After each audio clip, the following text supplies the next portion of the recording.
We want to be happy. So Krishna will arrange everything. You'll see. He always does. He always protects us. Now the next thing is we have to get our truck fixed. The truck that we bought needs a lot of repairs. So that's going to be our project, and probably we'll move into the new house this week. So we're going to be busy, busily engaged in Krishna's service. And by the time any of our visitors arrive, we'll be already set up and everything will be stable.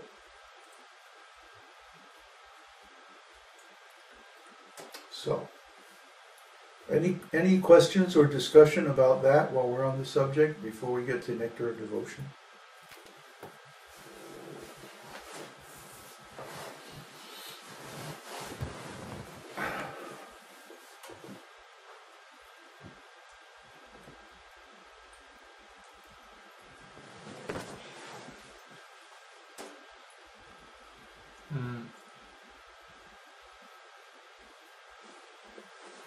I know everybody loves that mountain place. I do too, but it's just too much work for 5 men. No questions? No discussion? Yes? No? You're crazy? Nothing. Nothing? Okay. I wonder if it's connected. You guys have sound? You're hearing? You're following the discussion? Is anybody out there? Hello?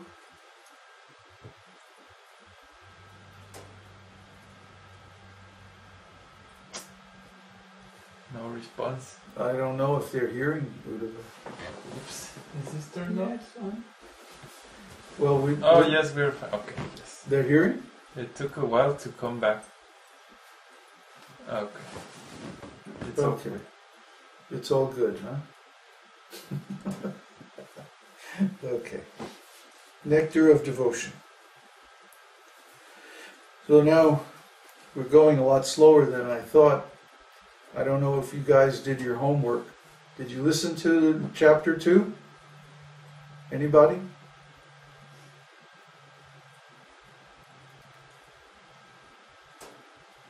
Mike, yes. Well, Mike is always, you can always count on him. What about everybody else, huh? Santiago devotees and Indira, yes. Good. Okay. So somebody out there is on the ball. So chapter 2 is called the first stages of devotion. In devotional service, there are 3 stages, generally speaking. The beginning stage is called devotional service in practice. And then the middle stage is called devotional service in ecstasy. And then the perfect stage is called devotional service in pure love. So in the beginning of devotional service, there's always some errors or offenses or mistakes. Just like a musician, when they're first learning an instrument or learning a piece of music, they make so many mistakes. This is natural. That's why it's called devotional service in practice. You're practicing. When you're practicing, you're going to make mistakes. That's all right. That's expected. So we don't expect anyone to come and simply take up this devotional service immediately and do it perfectly. That would be unrealistic. What's going to happen is they'll come and they'll take it up gradually, one step at a time. And in the process, they have to clear up so many misconceptions, have to purify themselves so that they become eligible candidates for devotional service. And they have to learn so many things, how to do properly, the different practices, the philosophy, and so on, so that they don't fall down. So this is the first stage of devotional service, and this is going to be the first topic that Nectar of Devotion takes up. Therefore, we see in the later chapters, like chapter 5, 6, 7, 8, there's so many rules and regulations, so many regulative principles discussed. Okay, devotional service, according to the regulative principles in the scriptures, is the beginning stage of devotional service. It's devotional service in practice. This is called Vaidhi Bhakti. Vaidhi means according to knowledge, vidya. You see?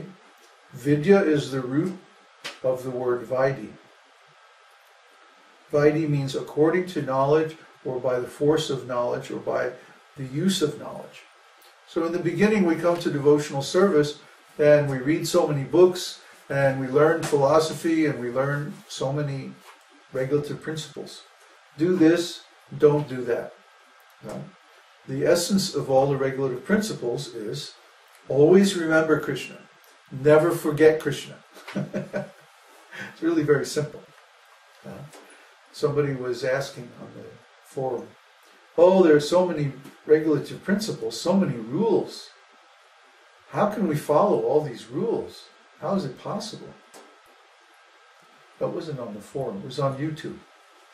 Somebody asked this question. And of course the answer is, all the rules and regulations are instructions to get us situated in the mode of goodness. So if we simply cultivate the mode of goodness, then we will automatically follow all the rules and regulations. Okay? For example, a person in the mode of goodness is not offensive.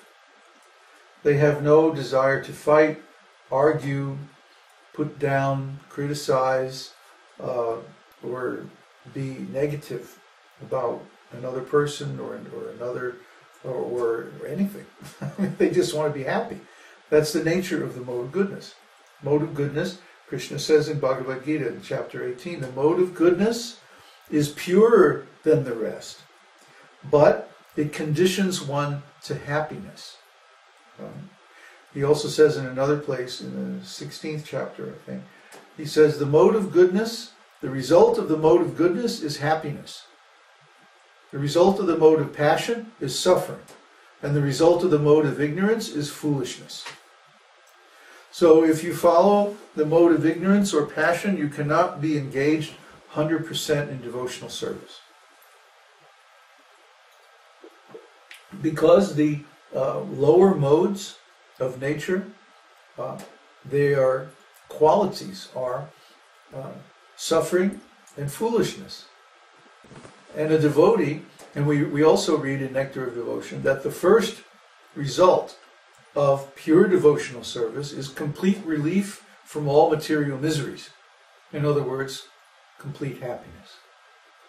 So if we're not feeling completely happy, then we're not situated in the mode of goodness.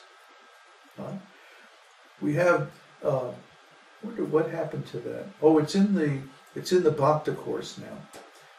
There's a section on the three modes of material nature in the Bhakti course.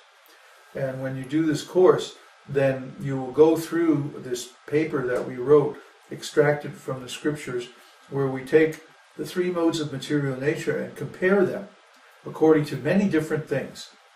Their philosophy, their activities, their results, their spiritual qualities, their consciousness, feelings, even clothing, music, work, and so on, all according to the three modes of material nature.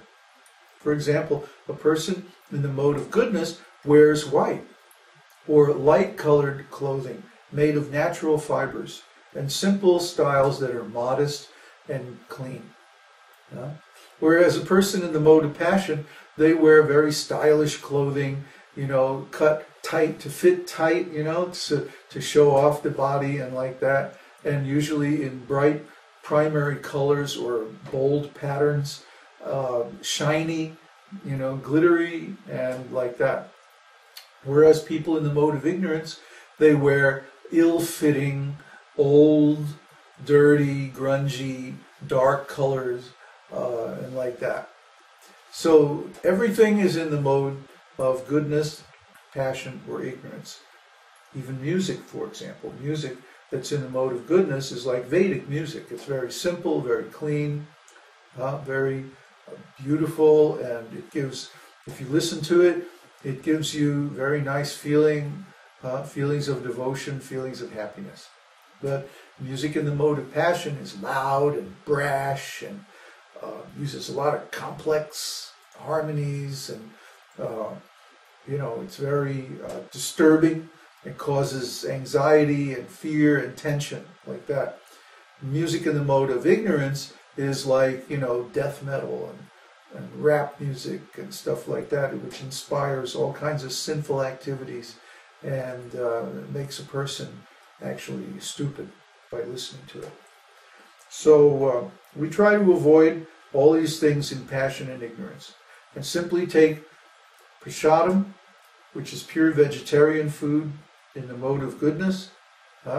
Krishna doesn't accept any offering that's not in the mode of goodness. So we have to offer to Krishna. We're not really vegetarians.